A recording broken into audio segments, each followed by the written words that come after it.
بسم اللہ الرحمن الرحیم۔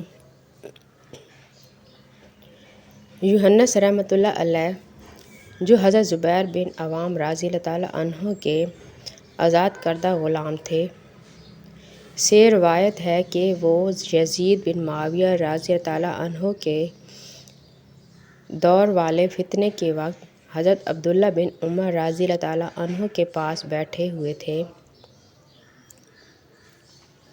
اتنے میں ان کی آزاد کردہ لونڈی ان کے پاس آئی اور اس نے انہیں سلام کیا۔ پھر وہ حضرت ابن عمر رضی اللہ تعالیٰ عنہ سے کہنے لگی کہ اے ابو عبد الرحمن،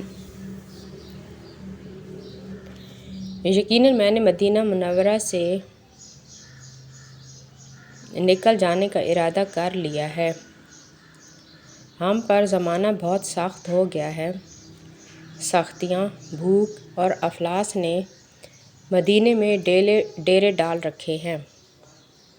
تو حضرت ابن عمر رضی اللہ تعالیٰ عنہ نے ان سے فرمایا، اے نالائق عورت، یہیں مدینے میں بیٹھی رہ، کیونکہ بلا شبہ میں نے رسول اللہ صلی اللہ علیہ وآلہ وسلم سے سنا تھا، آپ صلی اللہ علیہ وآلہ وسلم فرما رہے تھے، اس مدینے کی تنگ دستی، مفلسی اور شدت پر جو کوئی بھی صبر کرے گا، میں قیامت کے دن ضرور اس کا گواہ یا سفارشی بنوں گا۔